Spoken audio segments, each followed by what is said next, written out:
ये दूसरा केस है, ये भी हमारे जानकार का ही है। इसके फ़ोन को एडिट किया है, जो काम का हिस्सा है वो रख लिया है, क्योंकि जब हम जानकार होते हैं या मरीज भी नॉर्मल भी होते हैं, बहुत सारी बातें इधर उधर की करते हैं। जो रेलेवेंट पार्ट होता है वो मैं आपको पेपर पे लिख देता हूँ, और वही मैंने एडिट करके उस वीडियो में भी, वीडियो तो नहीं है, ऑडियो है, वीडियो तो नहीं दिखा सकते हम पब्लिक प्लेटफॉर्म पे, उस ऑडियो में भी मैंने बहुत सारी जितनी भी आइडेंटिटी छुपा सकते हैं उसको एडिट करके छुपाया है। इररेलेवेंट पार्ट, जो बहुत सारी घरेलू बात इधर उधर की होती हैं, उनका केस से कोई लेना देना नहीं होता है, वो भी कट कर दी हैं। तो आपके लिए जो केस से संबंधित पार्ट है वो मैंने रखा है। हालांकि ये वीडियो जो ऑडियो है ये बहुत साफ आवाज़ में है, फिर भी मैं इसको पढ़ के अपनी भाषा में सुना रहा हूँ, और साथ ही साथ मैं पेशेंट की ओरिजिनल आवाज़ भी आपको सुनवाऊंगा, ताकि आप समझ सको कि हम दवाई के जो देनी है उस पर कैसे पहुँचे, उसका पेशेंट का प्रेजेंटेशन कैसा होता है।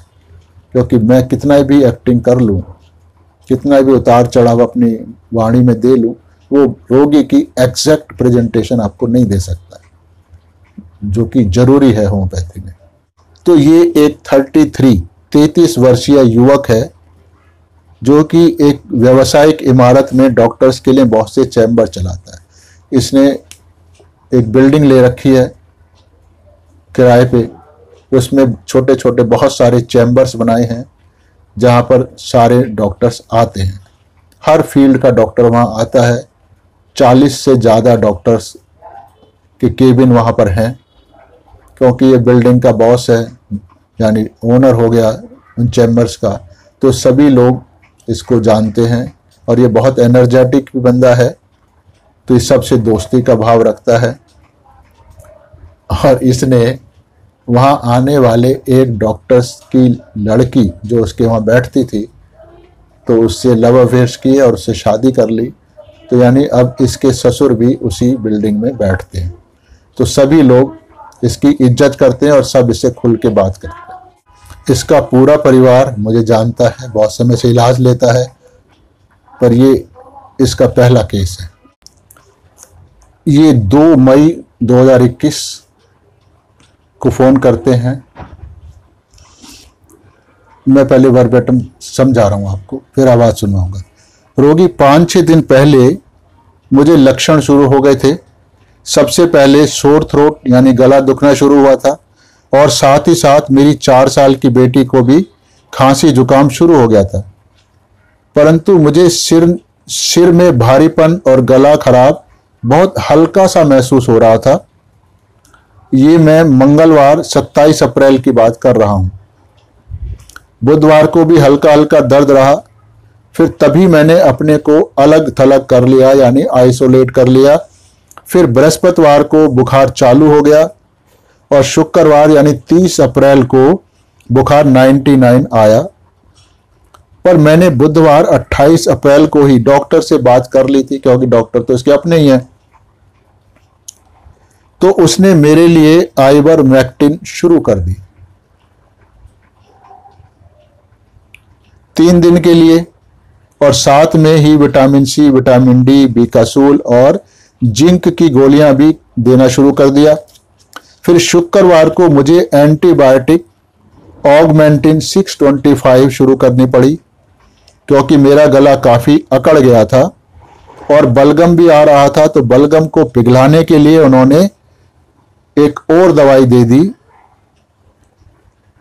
अब गर्दन की बाईं तरफ अकड़न बहुत ज़्यादा थी, तो उन्होंने उसको ठीक करने के लिए भी एक एंटी स्पाज्मोटिक दवाई दी। उससे मुझे थोड़ा सा आराम तो आया है। मेरा डी डाइमर तो ठीक है, पर फेरेटिन और भी बहुत सारी चीज़ें बढ़ी हुई हैं, यानी ब्लड की रिपोर्ट काफ़ी खराब है। पर अभी बुखार अब नहीं हो रहा है। डॉक्टर कहते हैं कि शुरू में ऐसे ही होता है, 5वें या 6ठे दिन रोगी की हालत एकदम से बिगड़ती है, ऑक्सीजन लेवल गिर जाता है और इन्फेक्शन फेफड़ों में चला जाता है। आज 5वां दिन है मेरी मम्मी से बात हो रही थी तो उन्होंने कहा कि तुरंत डॉक्टर नरेंद्र गुप्ता जी से बात कर लो, क्योंकि वो लोग जानते हैं मेरी कैपेबिलिटी को, और उन्होंने काफ़ी सारे मरीज रेफर किए हैं इसी दौरान जो सब ठीक हुए हैं। तो मैं इसको आश्वासन देता हूं भाई ये तो हमारे इलाज से आसानी से ठीक हो जाएगा। कोविड हमारे लिए कोई समस्या नहीं है, ये बहुत आसान रोग है।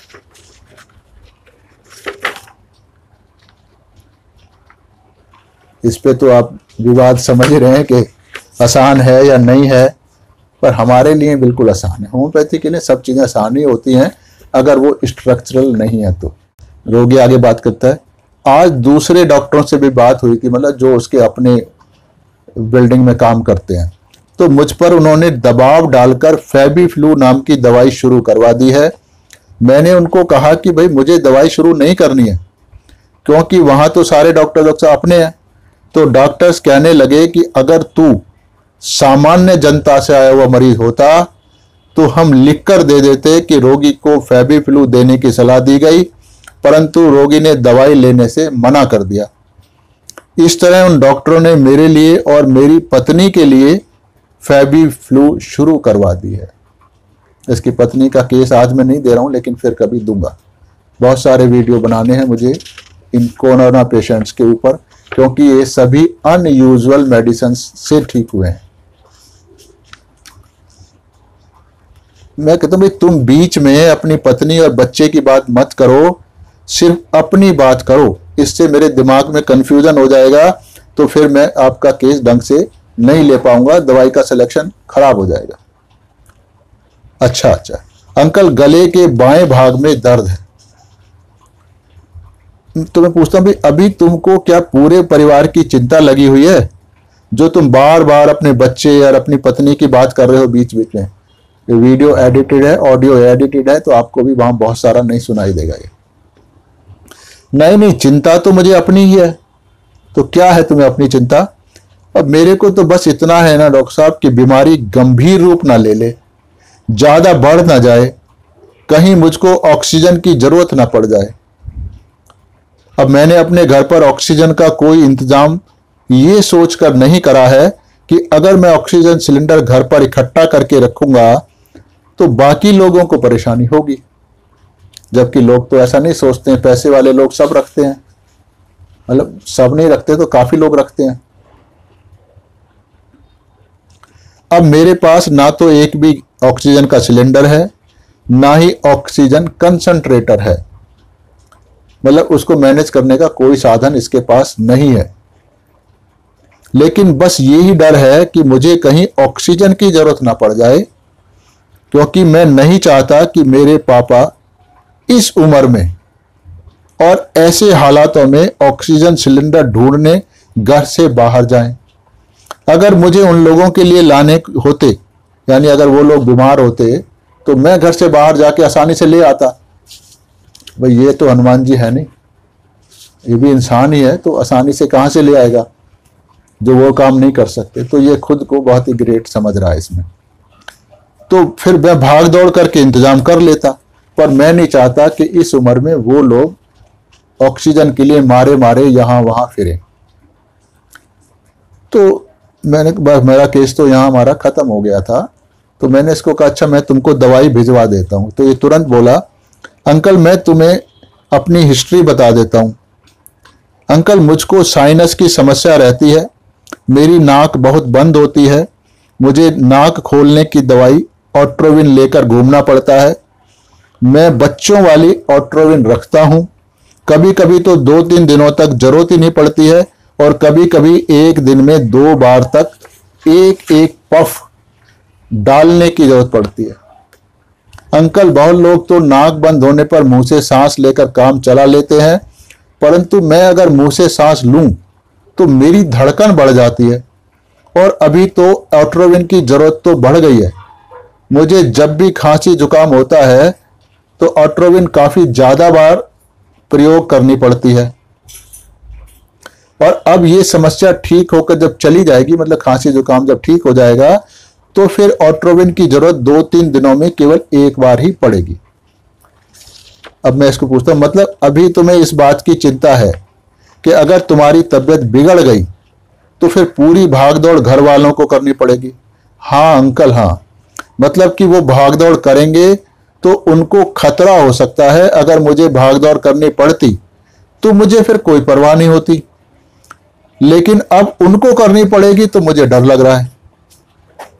नोट, मैं नोट बना रहा हूं आपके लिए। मुझको लगा कि अभी इस रोगी की एलोपैथिक दवाइयां चल रही हैं और बहुत ज्यादा परेशानी भी इसको महसूस नहीं हो रही है, तो इसको हमारी दवाई की तो आवश्यकता है नहीं, तो इस कारण मैंने इसको प्लेसेबो दे दिया। मैंने कही तो हो जाएगा ठीक ठाक, आइवरमेक्टिन है और दूसरी एंटीबायोटिक है, एंटी स्पाज्मोटिक है, बलगम पिघलाने की दवाई है, ये सब तो चल ही रही है इसकी। जबकि हमने इसके वर्तमान लक्षणों के आधार पर दवाई का चुनाव तो कर लिया था। काली कार्ब नाम की दवाई इसके लिए चुनी गई थी, पर दी नहीं गई इसको, क्योंकि हमें लगा इसको दवाई की जरूरत नहीं है, सिम्टम है पर ये अपने आप चले जाएंगे। अंकल। हाँ जय श्री माता जी। हाँ बताओ अंकल। सिम्टम शुरू हो गए थे 5-6 दिन पहले। अच्छा। सोर थ्रोट शुरू हुआ था अंकल। हाँ। और मेरे साथ साथ ही मेरी 4 साल की बेटी है, उसको भी खांसी जुकाम हो गया था। अच्छा। और फिर मेरा अंकल मेरे को हेवीनेस और सोर थ्रोट बहुत लाइट फील हो रही थी। हाँ। ये बात कर रहा हूँ ये बात कर रहा हूँ मैं मंगलवार की। अच्छा।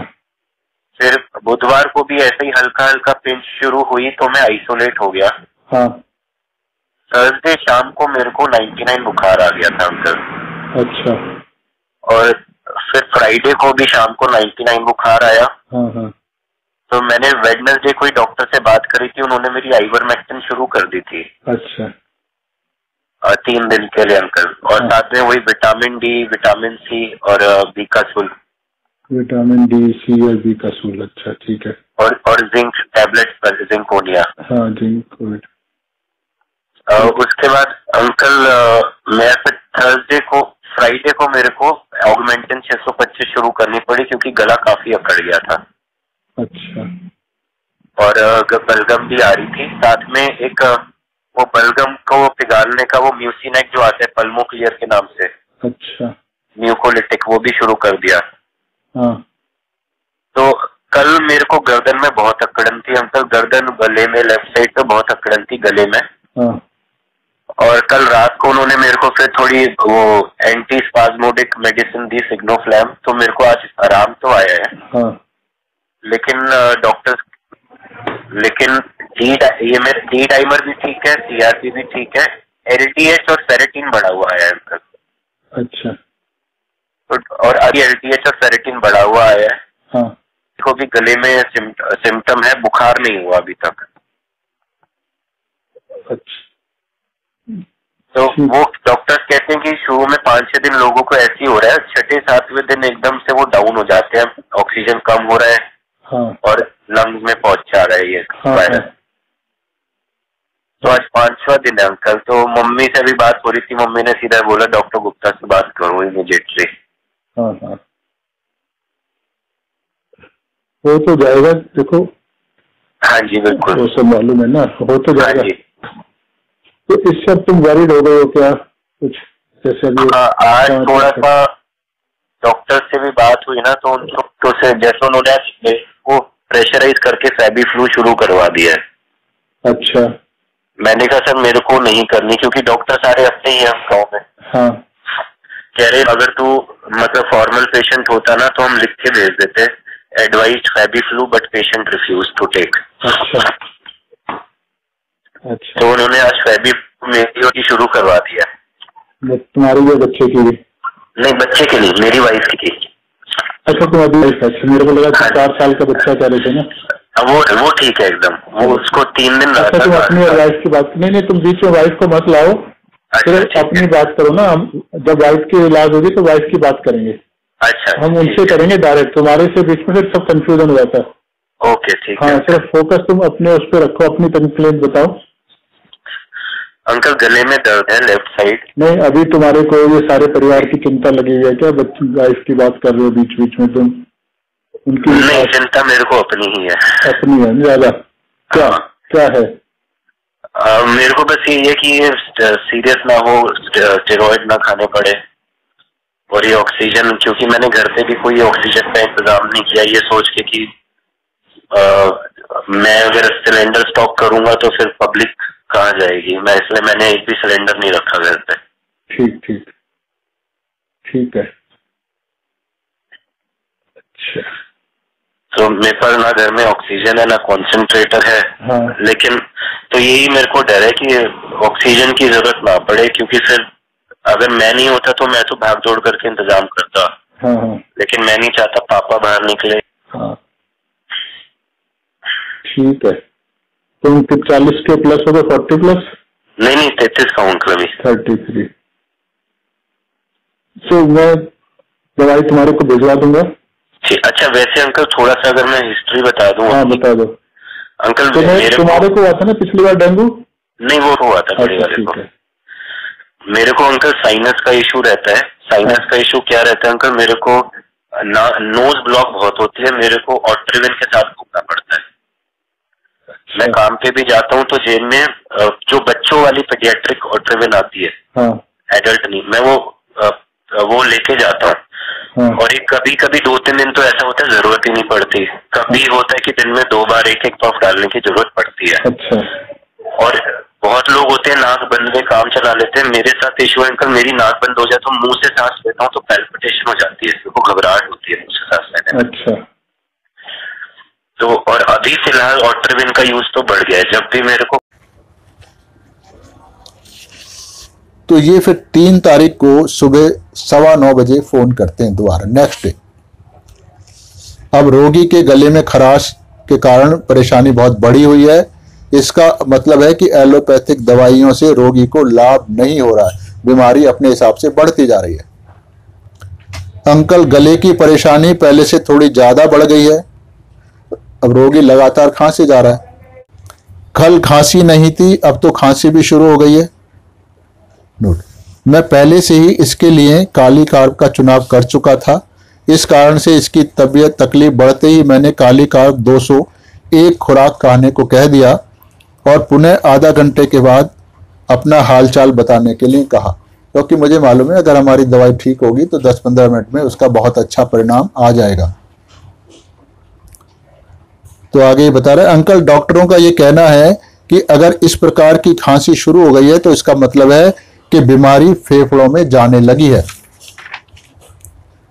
उनका कहना है कि इसके जरा सा बढ़ते ही स्टेरॉइड शुरू कर देंगे।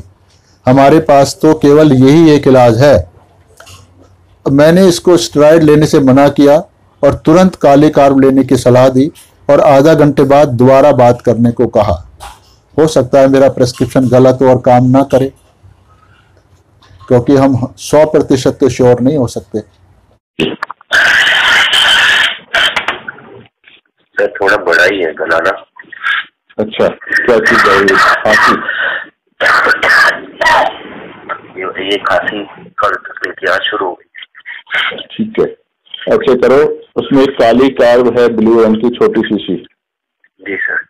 वो अभी ले लो और मेरे को आधा घंटे के बाद बात करो दोबारा। ठीक है, उसको लेने के आधे घंटे में नाश्ता कर लूं या नहीं करूं सर? नाश्ता तो 5 मिनट बाद ही कर लेना, कोई दिक्कत नहीं। ठीक, वो तो मैं वेट भी कर सकता हूँ 15-20 मिनट। नहीं कोई नहीं, 5 मिनट बाद कर लो, कोई बात। अभी पहले दवाई ले लो तो 5-7 मिनट बाद। डॉक्टर का ही कहना है, हाँ, कि अगर ये वाली खांसी शुरू हो गई है तो इसका मतलब लंग्स तक जाना शुरू हो गया वायरस। अच्छा, तो मतलब वो ये कहते हैं। तो फिर वो क्या करेंगे? वो कह रहे हैं हम तो कुछ नहीं, जब लंग्स में और अगर ये ज्यादा बढ़ गया तो हम तो स्टेरॉइड ही शुरू कर सकते हैं। स्टेरॉइड शुरू कर सकते हैं? कह रहे वो तो हमारे पास तो सिर्फ स्टेरॉइड का इलाज है। हाँ, नहीं स्टेरॉइड शुरू करके वो क्या करेंगे? स्टेरॉइड तो इलाज नहीं होता। स्टेरॉइड तो बस सप्रेस भी क्या होगा, उससे कोई वायरस तो नहीं मर जाता है? बिल्कुल, वो तो हमारी इम्यूनिटी का टॉप होता है, हमारी रिएक्टिविटी कम करेगा ना। फिर 3 तारीख को सुबह 9:56 पर इन्होंने फोन किया, सर अब गले में पहले से कुछ आराम लग रहा है। अब धीरे धीरे तुम्हारी तबीयत सुधरती जाएगी, और अगर किसी कारणवश ना सुधरे तो इस दवाई मतलब काली कार्ब की ही एक खुराक और ले लेना, और जरा सी भी परेशानी महसूस होने पर मुझे फोन करना। हेलो। हाँ जी। कैसा लग रहा है तुम्हें? थोड़ा गले में बेटर है अंकल। बेटर है ना? हाँ। एक मिनट, अभी मैंने तुम्हें क्या दिया था? अभी काली कार्ब। हाँ जी। हाँ, इसी को ना तुम जैसे अभी 6-7 गोली ली है, थोड़ा जैसे और 1 घंटे में पता लग जाएगा तुम्हारे को और कितना बेटर है। ठीक है। नहीं बेटर होगा तो फिर आप और थोड़ा सा एक बार दोबारा ले लेना, और जरा भी दिक्कत महसूस होती है तो तुरंत फोन करना है। ठीक है, तो अभी नेक्स्ट गोली काली कार्ब भी लूं? हाँ, अभी काली कार्ब ही लेनी है। पहले से 2 घंटे बाद? 2 घंटे बाद। पहले मैंने ली थी 9:20 पे। 9:20 पे लिया ना, तो अभी तो तुम्हारा बैटरी लग रहा है अभी। फिर इसका फोन 2:21 पर यानी दोपहर में आता है।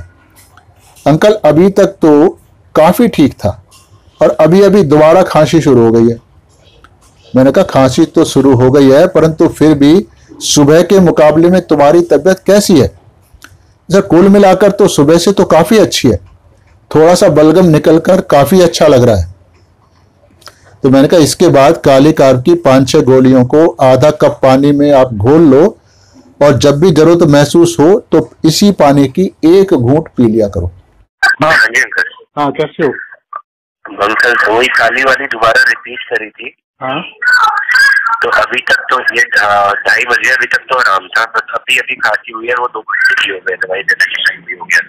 खांसी हो गई मतलब? फिर भी टोटल कैसी है? पहले जो सुबह तुम बता रहे थे ना, टोटल इफेक्ट में बेटर है। टोटल बेटर है ना? अभी कुछ नहीं करो, अभी इसी कितने बजे लिए? मतलब मैंने वो काली एक बार तो सुबह ली थी 9:30। हाँ, फिर लिए मैंने वो 11:30 पौने 12। अब टाइम हो गया 2 घंटे बाद लेने का। तो अभी फिर रात को 10:15 बजे 10:18 पर फोन आता है। सुबह से तो सर काफी अच्छा है, मैं काली कार्ब का पानी पीता रहा, खाना खाने के बाद एक बार तेज खांसी आती है, मतलब अभी इसको सुबह बात करने को कहा गया। अंकल मुझे गंध नहीं आ रही है, मतलब स्मेल खत्म हो गई है इसकी। हमको ये सब बातें नहीं देखनी होती, बल्कि देखना होता है कि रोगी कुल मिलाकर धीरे धीरे सुधर रहा है, मतलब स्वयं को अच्छा महसूस कर रहा है, तो इसका मतलब है कि रोगी धीरे धीरे ठीक हो जाएगा, हमारी दवाई बहुत अच्छे से काम कर रही है, तो फिर हम निश्चिंत होते हैं। अभी बात कर सकते हैं सर? हाँ बताओ। अच्छा, सुबह से तो बेटर है काफी। अच्छा, और वही मैं काली वाली ही जो काली कार्ब, हाँ जी, हाँ वही ले चुका हूँ 4 बार। हाँ, और बस खाना खाने के बाद एक बार तेज खांसी आती है। वो तो ग्रेजुअली जाएगा ना, इन्फेक्शन एकदम तो नहीं जाता। बिल्कुल। लेकिन जितनी तेजी से जा रहा है ये, इतना तो एंटीबायोटिक से भी नहीं जाता ना, इतनी तेजी से तो। हाँ नहीं जाता अंकल, बिल्कुल नहीं जाता, क्योंकि तो बॉडी को ही हम ठीक कर देते हैं। हाँ जी, जैसे सहयोग में होता है ना, वही दवाई से होता है। बिल्कुल बिल्कुल अंकल। और तो अभी तो बस एक डोज ले लेना, बाकी कल शुरू कर लेना, तो कल बात कर लेना मेरे से, कोई जरूरत हो तो। कल सुबह से कौन सी शुरू करनी है अंकल? तो अगर ठीक रहता है तो बड़ी वाली शुरू कर लेना। बड़ी वाली शुरू कर लूँ फिर? हाँ ठीक है। मेरे को थोड़ी सेंस ऑफ स्मेल कम हुई है। वो नहीं देखना होता हम लोगों को, ये देखना होता है कि एक ओवरऑल पेशेंट अपने आप को थोड़ा कंफर्टेबल फील कर रहा है या नहीं फील। फिर 7 तारीख को फोन आता है, यानी अब बीच में ये इतनी अच्छा था कि इसने फोन करने की जरूरत भी महसूस नहीं करी। दोपहर 3 बजे, अंकल अब तो काफी आराम है, अब तो गले में बस मामूली सी खराश है, तो हमने आगे इसको जो प्रोटीन दवाई देते हैं वो चला दी। अंकल अब दवाई काफी आराम है, खांसी में भी बहुत आराम है। अच्छा, तो अभी वही आप वो जो 3 बड़े वाली शीशी है वही ले रहा हूँ। ठीक है, कितनी बच गई? अभी तो बची अंकल, आधी आधी शीशियां बची हैं। अच्छा अच्छा, तो अभी कितने दिन, 2 घंटे से नहीं लेते तुम? अभी 3 दिन पूरे हो गए अंकल, 4था दिन हो गया है। अच्छा अच्छा, ठीक है। तो अब इस केस का विश्लेषण करते हैं। छोटा सा केस है पर मुश्किल था ये। अगर आपको दवाई की गहनता नहीं मालूम होगी तो आप इस केस को क्रैक नहीं कर पाओगे, उल्टे सीधे प्रिस्क्रिप्शन करोगे। इसका विश्लेषण अब आप समझिए, हालात को समझें। इसके नीचे लगभग 40 सुपर स्पेशलिस्ट डॉक्टर बैठते हैं जहां एक काम कर, जिस मतलब जो इसका केबिन है, बिल्डिंग है, उसमें 40 से ज्यादा डॉक्टर्स हैं। तो सबसे इसके घनिष्ठ संबंध हैं। तो सभी ने इसको एक ही किस्म की दवाइयां दी है, यानी उनका तो एक प्रोटोकॉल होता है, कोविड माने ये दवाइयां। इसके बावजूद इसकी बीमारी बढ़ती चली गई और फेफड़ों में भी पहुंच गई, जिसको रोकने के लिए स्टेरॉइड देने का फैसला किया गया। परंतु होम्योपैथी की एक सही सिमिलिमम काली काब की पहली खुराक से ही इसने स्वयं को अच्छा महसूस करने लगा, अर्थात बीमारी रुक गई और इसकी सेहत सुधर गई। यही सही सिमिलिमम की शक्ति और उसका कमाल है। इस व्यक्ति को अपने बड़े भाई, यानी उसको पहले ही कोविड होकर सुधर चुका है, उसने वैक्सीन की दोनों खुराक भी ले रखी हैं। उसके अनुसार, मतलब इस लड़के के अनुसार, मरीज के अनुसार, उसके शरीर में भरपूर एंटीबॉडीज पहले से ही बनी हुई हैं। पिछले वर्ष उसको डेंगू हुआ था जब मैंने उसका इलाज किया था, मतलब उस समय उसने मुझसे इलाज करवाया, अर्थात वो कोविड की बीमारी से लगभग पूर्णतः सुरक्षित है, क्योंकि एक तो दोनों डोज ले रखी हैं और कोविड ऑलरेडी हो चुका है। और पिता की चिंता है, यानी बड़े भाई और पिता की चिंता है, जब बीमार होगा तो वही 2 मेल मेंबर हैं जो घर से बाहर ऑक्सीजन सिलेंडर ढूंढने जाएंगे, तो उन्हीं दिनों की दोनों की चिंता है इसको। तो बड़े भाई, इसके पिताजी का क्या खासियत है, वो भी पूर्णतः स्वस्थ हैं और हमेशा ही, क्योंकि ये गवर्नमेंट कॉन्ट्रैक्टर हैं, तो जहां बिल्डिंग कंस्ट्रक्ट होती हैं, पुल बन रहे होते हैं, यानी बड़े कॉन्ट्रैक्टर हैं ये लोग, तो ये उस धूल भरे गंदे वातावरण में रहते हैं, तो उनकी इम्यूनिटी बहुत अच्छी है और उन्होंने भी दोनों डोज ले रखी है। तो यानी दोनों की कोई खतरा नहीं है ऐसा मेजर, और दोनों ही स्वस्थ हैं, एनर्जेटिक हैं और घर से बाहर रहने की उनको आदत है। फिर भी इसको चिंता है, यानी फिर भी ये खुद उनसे अपने आप को ज्यादा शक्तिशाली समझ रहा है, जबकि सबसे छोटा है घर में। तो ये इसके पिताजी की बात कर रहा था, हमेशा ही निर्माणाधीन इमारतों वाली जगह पर रहते हैं, क्योंकि वो सरकारी ठेकेदार हैं और वो ऑक्सीजन सिलेंडर के लिए सड़कों पर इधर उधर भागते फिरेंगे, जिसके कारण उनको कुछ समस्याएं हो सकती हैं। इसलिए चिंतित है कि उसकी हालत इतनी खराब ना हो जाए कि उन लोगों उसको ऑक्सीजन की आवश्यकता पड़े। उसको स्वयं की बीमारी की चिंता नहीं है, बल्कि अपने से बड़ों की सेहत की है, क्योंकि इसकी सोच के अनुसार वो इतने मजबूत नहीं है कि इस कोरोना काल में सुरक्षित रह सके। अर्थात यह व्यक्ति स्वयं को उनसे ज्यादा सक्षम, मतलब पावरफुल समझ रहा है, मतलब कि स्वयं को एक बड़े की व्यक्ति, यानी बड़ा बुजुर्ग जिम्मेदार व्यक्ति की भूमिका में देख रहा है, और अपने से बड़ों को, जो कि पूर्णतः सशक्त हैं, स्ट्रांग हैं, सिक्योर हैं, एक कमजोर यानी फ्रेजाइल, जिसको आसानी से नुकसान हो सकता है, फ्रेजाइल व्यक्ति के रूप में देख रहा है। अर्थात इसके लिए वो लोग बच्चों के समान है। हम कहते हैं ना, बच्चे हैं भाई, जल्दी बीमार हो जाएंगे, इनको बचा के रखो, ये जल्दी बीमारी पकड़ लेते हैं, अपनी देखभाल नहीं कर सकते हैं। तो यानी वो दोनों बच्चे बन गए हैं इसके लिए, इसकी निगाह में। तो इसका रूब्रिक हमने लिया, impatience children about his and responsibility taking too seriously. जबकि यह स्वयं बीमार है और नाजुक हालत है इसकी, इन्फेक्शन चेस्ट में जाने लगा है, पर अपनी चिंता नहीं आ रही, ध्यान इसका दूसरों पे जा रहा है। ये भी एक पिक्यूलियर सिम्टम है, PQRS है।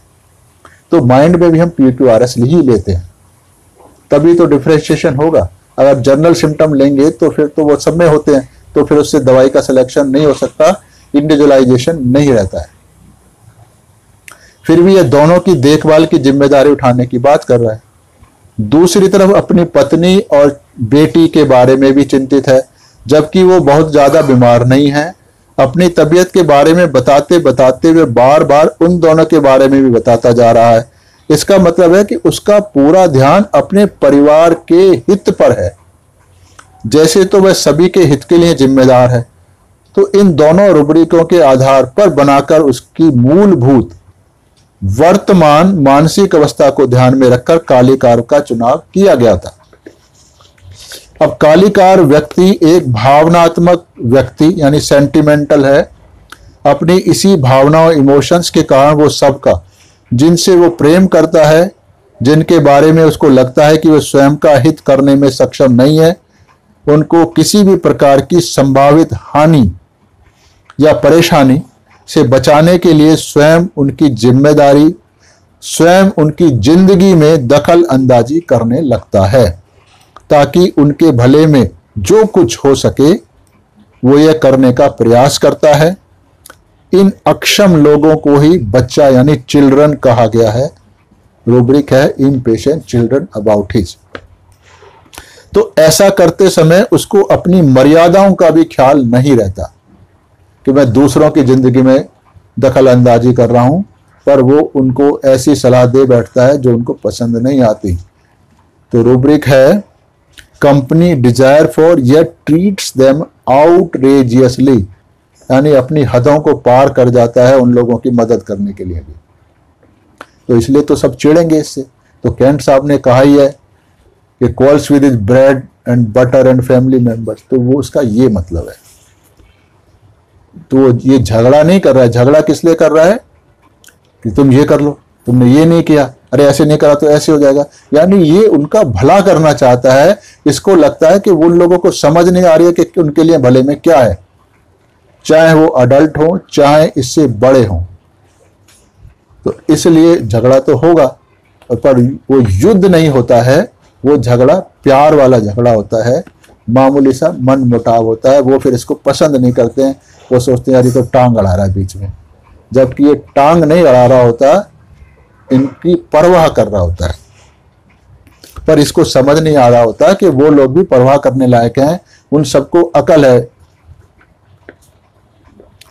तो जिसका जितना अधिकार है उससे आगे जाकर कार्रवाई करता है। जिसका ये भला करना चाह रहा है उनको भी इसकी ये हरकतें पसंद नहीं आती हैं, उन्हें इसकी हरकतें इनकी जिंदगी में बेजा दखल अंदाजी प्रतीत होती है। अपनी इन्हीं भावनाओं के वशीत होकर वो अपने से कमजोर, मतलब जो इसकी निगाहों में कमजोर होते हैं, इसके अनुसार जिन्हें स्वयं का भला बुरा पहचानने की समझ नहीं होती है, लोगों की मदद करने के लिए बेचैन हो उठता है।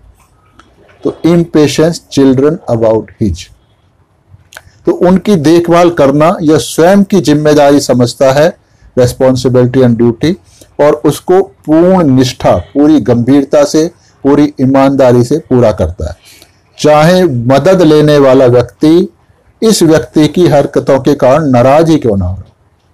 अगर यह उन लोगों की मदद नहीं कर पाता है क्योंकि सामने वाले इससे मदद लेना नहीं चाहते, तो इस कारण से उन लोगों की समस्याओं को नजरअंदाज करने का प्रयास तो करता है, पर सफल नहीं हो पाता। कोशिश करके फिर आंख बंद करता है, मतलब सोचता है यार इनको कोई समस्या ही नहीं है, उधर ध्यान ही नहीं देता फिर ये। तो इसे कहते हैं आईज क्लोजिंग एम्बुलेट। तो इस केस में अन्य रूब्रिक बहुत सारे लिए जा सकते हैं। ऐसे तो जोड़ने के लिए, दवाई को समझने के लिए आप इसकी रेट्रोस्पेक्टिव स्टडी कर सकते हो, पर बेसिक ये दो ही रूब्रिक थे इसके। Delusion neck is too large, ये कालिकार का बेसिक पर्सनैलिटी है। मतलब क्या हुआ, अर्थात उसकी गर्दन जरूरत से ज्यादा लंबी है।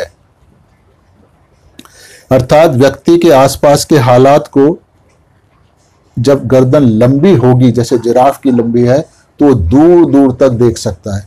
लेकिन अगर गर्दन छोटी होगी तो आसपास का ही दिखेगा, तो आसपास का खतरा ही दिखेगा, दूर का खतरा क्या हो, दूर क्या हो रहा नहीं दिखेगा। तो जब लंबी गर्दन है तो इसका मतलब है कि ये जो आगे भविष्य में आने वाले खतरे हैं उनको ये औरों के मुकाबले में जल्दी भाप जाता है। तो जो दूसरे लोग नहीं भाप पा रहे हैं, यानी वो बच्चे हैं अभी, उनको इतनी समझ नहीं है, तो इसलिए ये उनकी जिंदगी में घुसने की कोशिश करता है। अर्थात व्यक्ति के आसपास के हालात को, आने वाली वास्तविक घटना को जितना जल्दी और सटीकता यानी एक्यूरेसी से अनुभव कर सकता है उतना कोई नहीं कर सकता। अर्थात अपने प्रिय लोगों के ऊपर आने वाले संभावित खतरे को ये अन्य लोगों के मुकाबले जल्दी भांप लेता है और अपनी जिम्मेदारी समझकर उन लोगों को ये बचाने का प्रयास करने लगता है, क्योंकि दूसरे लोगों को ये खतरे नजर ही नहीं आते हैं।